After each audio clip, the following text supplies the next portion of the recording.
Hi everyone. So 11th standard English. So last day night 80 plus 90. ஆக்சுவலாக English எல்லாம் வந்து பார்த்திங்கன்னா சும்மா படிக்காமல் போனீங்கனாலே 60 மார்க் 70 மார்க் எடுத்துடலாம்.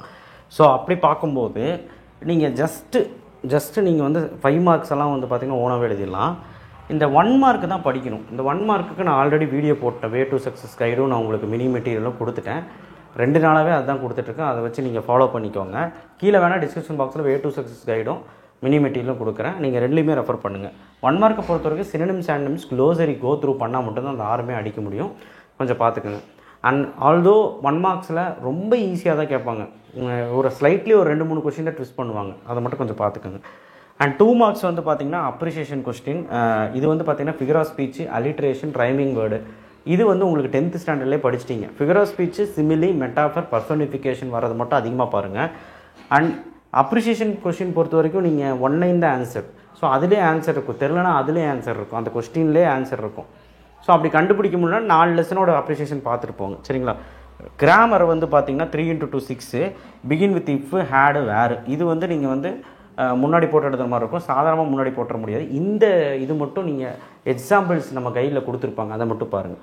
ஆக்டிவ் வாய்ஸ், பேசிவ் வாய்ஸ் பாருங்கள். சப்ஜெக்டை ஆப்ஜெக்டாக மாற்றணும், ஆப்ஜெக்டை சப்ஜெக்டாக மாற்றணும். ஸ்லைட்லி அதை மாற்றி விட்டுட்டு சின்ன சின்ன விஷயங்கள் மட்டும் மாற்றணும். அது நீங்கள் ஒரு 10 எக்ஸாம்பிள் பார்த்தா தான் புரியும். டேரக்ட் அண்ட் இன்டேரக்டும் அதே மாதிரி தான். இது 3 மட்டும் பாருங்கள். முடிஞ்ச அளவுக்கு இந்த கிராமரில் ஒரு 4 மார்க்காக எடுக்க ட்ரை பண்ணுங்கள். ப்ரோஸில் வந்து பார்த்தீங்கன்னா அந்த ப்ரோஸ் 3 மார்க், 2 மார்க்கில் ப்ரோஸ் 3 மார்க்கில் எனி 4 லெசன்ஸ். ஆல்ரெடி நீங்கள் 5 மார்க் படிச்சிருப்பீங்களா ப்ரோஸு, அதுவே நம்ம வந்து எழுதலாம் 3 மார்க்கு. ஒன்றும் பெருசாக படிக்கிறக்கெல்லாம் ஒன்றும் இல்லை. எந்த லெசனில் ப்ரோஸ் படிச்சிங்களோ அந்த லெசன், எஸ்ஏ படிச்சிருப்பீங்கள, அதிலே வந்து 3 மார்க்ஸும் நம்ம வந்து பார்த்துக்கலாம். இன்னொரு லெசன் எக்ஸ்ட்ரா படிச்சுக்கோங்க. Prose question answer. இஆர்சி வந்து பார்த்திங்கன்னா 1, 2, 5, 6. இந்த லெசனில் மட்டும் இஆர்சியோட போயம் பேர், ஆத்தர் பேர் ஞாபகம் வச்சுக்கோங்க. 2 மார்க் கிடச்சிடும். எக்ஸ்ப்ளனேஷன், காமன் எக்ஸ்ப்ளனேஷன் போட்டேன். ஒருவேளை உங்களுக்கு பயமாக இருந்தால் அந்த 3, 4, 2 மொத்தமாக 6 போயமோடதையும் நேமும் அண்டு போயட் நேமும் போயம் நேமும் ஞாபகம் வச்சுக்கோங்க. ஆனால் எந்த லைனுக்கு எதுங்கிறது நீ எப்படி ஞாபகம் வச்சுக்கோங்கன்னா, நான் அந்த கொடுத்த பிடிஎஃப் மினி மெட்டீரியல் இருக்குது, நீங்கள் பார்த்தீங்கன்னா தெரியும், ஹிண்ட்டு கொடுத்துருப்பாங்க. அந்த ஹிண்ட்டை நீங்கள் பார்த்தா தான் எதுக்கு எந்த போயம்னு தெரியும். அப்போ தான் நம்ம அந்த மேமும் போயம் ஆத்தர் பேரும் போயமும் கரெக்டாக எழுத முடியும். அப்படி எழுதினா தான் அது 2 மார்க் கிடைக்கும். எக்ஸ்ப்ளனேஷனுக்கு 1 மார்க். ஸோ எக்ஸ்ப்ளனேஷன் வந்து காமன் எக்ஸ்ப்ளனேஷன் அதில் இருக்குது. 3 × 3 9 ப்ராசஸ் மேக்கிங் எழுதுங்க. நீங்கள் இது ஓனாகவே எழுதலாம்.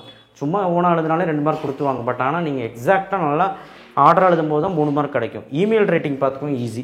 ப்ராபப் ஆர் நோட்டீஸ், இது 2ல் ஏதோ ஒன்று பார்த்துக்கோங்க. பை சார்ட், பார் சார்ட் கேட்டால் அது எழுதிடுங்க. அதுதான் ரொம்ப ஈஸி. ப்ராபப் நோட்டீஸை விட அதுதான் ஈஸி. ஸோ இந்த செஷன் பொறுத்த வரைக்கும் உங்கள் கையில் தான் இருக்குது. சரிங்களா? அடுத்தது 7 to 5 35. ப்ரோஸில் வந்து பார்த்திங்கன்னா 1, 2, 3 லெசன் 3 லெசனுமே படிச்சிருங்க. எதுக்குன்னா கொஸ்டின் ஆன்சருக்காக உதவும். அண்ட் போயமில் வந்து பார்த்திங்கன்னா 2, 3 போயம் படித்தா போதும். Paragraph, any 1 paragraph, general paragraph படித்தா போதும். சப்ளிமெண்ட்ரிலையும் 2, 3 படித்தா போதும். எப்படி ஒரு பேராகிராஃப் எழுதணுங்கிறது திரும்பவும் ஒரு வாட்டி சொல்லிடுறேன். Theme, lesson name, title, theme, இதை மட்டும் போட்டு பாக்ஸ் பண்ணிவிட்டு ஒரு இன்ட்ரொடக்ஷன் மாதிரி ஒரு லைன் எழுதுங்க. அதுக்கப்புறம் அடுத்த லைனில் ஒரு பேராகிராஃப் ஸ்டார்ட் பண்ணி, பேராகிராஃப் எப்படி ஸ்டார்ட் பண்ணணும்னு தெரியும்ல, இங்கேருந்து ஒரு பேராகிராஃப் ஸ்டார்ட் பண்ணுங்கள். பண்ணிவிட்டு ஒரு 15 லைன் பக்கம் எழுதிட்டு கீழே வந்து மாரல் எழுதி ஒரு கமாக்கள் போட்டு கரெக்டாக பாக்ஸ் பண்ணுங்க.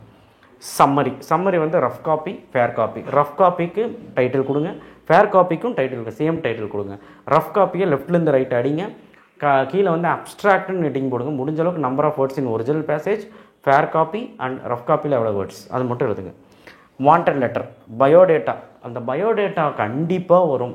நீங்கள் அந்த பயோடேட்டா வாண்டட் லெட்டரில் இந்த ஃபார்மேட்டுக்கு ஃப்ரம் டு எழுதி அந்த பாடி ஆஃப் லெட்டர் எழுதினா கூட பரவாயில்ல. சரியா? நீங்கள் அந்த பயோடேட்டா கரெக்டாக எழுதி ஓரளவுக்கு நீங்கள் டிக்ளரேஷன் கொடுத்து லாஸ்ட்டில் அந்த யூஎஸ் ஃபெய்த்ஃபுல்லி எல்லாம் போட்டு எழுதினாலே 3 மார்க் கிடச்சிடும். ஆனால் பயோடேட்டாவை நல்லபடியாக பாருங்கள். ஒரு ஃபார்மேட் பார்த்துட்டு போனால் அதை வச்சு நம்ம எழுதிடலாம். Body of letter grammatical mistake இல்லாமல் எழுதினா 5 மார்க் கொடுத்துருவாங்க. எரர் ஸ்பாட்டிங் வந்து பார்த்திங்கன்னா நான் உங்களுக்கு சொன்ன கோல்டன் ரூல்ஸு. ஒருவேளை உங்களுக்கு அது கஷ்டமாக இருந்தால் ஆர் சாய்ஸும் ஹோமோஃபோன்ஸும் ரிலேட்டிவ் ப்ரோனவுன் வரும். ரிலேட்டிவ் ப்ரோனவுன்னா டபிள்யூ, வாட்டு, விச், ஹூ யூஸ் பண்ணுறது. ஒருத்தரை பற்றி பேசணும் ஹூ அப்படின்னு வரும். விச் அப்படிங்கிறது which, தட்டெல்லாம் things and அனிமல்ஸை கூப்பிட்றது.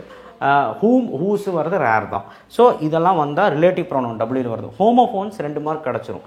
Verb form, கன்ஜக்ஷன்ஸ் நல்லா பார்த்துக்கோங்க. மாடல் வேர்ப், செமி மாடலும் பார்த்துக்கோங்க. புக் பேக் பார்த்தா போதும். Model verb and semi model, model and semi model. சரிங்களா? காம்ப்ரிஹென்ஷன் பொறுத்த வரைக்கும் வந்து பார்த்திங்கன்னா உங்களுக்கு 5 மார்க் சொலைய வச்சிடலாம். அவனே பேராகிராஃப் கொடுத்துருவான், எழுதிட வேண்டியதான். ஸோ மொத்தத்தில் இதெல்லாம் பார்த்திங்கன்னா சும்மா நம்ம படிக்காமல் போனால் கூட 60 மார்க் எடுத்துடலாம். ஸோ கொஸ்டின் ஆன்சர்லாம் சேர்த்து படிச்சிங்கன்னா 70 மார்க் எடுத்துடலாம். 1 மார்க் மட்டும் நல்லா பண்ணிட்டீங்கன்னா 80 மார்க் அசால்ட்டாக வந்துடும் 90க்கு. ஸோ கட்டாயமாக உங்களால் அசால்ட்டாகவே மார்க் எடுக்க முடியும். எந்த கொஸ்டினுமே விடாதீங்க, நல்லபடியாக 1 மார்க் ஃபஸ்ட்டு எழுதுங்க. அதனால் லைனாகவே எழுதிட்டு வாங்க. இங்கிலீஷ் பொறுத்த வரைக்கும் சேஞ்சஸ் எல்லாம் தேவையில்லை, லைனாகவே எழுதிட்டு வாங்க, உங்களுக்கு முடிஞ்சிடும். ஸோ ஏதாவது இருந்தால் நம்ம மினி மெட்டீரியலும் வே டு சக்ஸஸ் யூஸ் பண்ணி படிச்சுக்கலாம். தேங்க்யூ.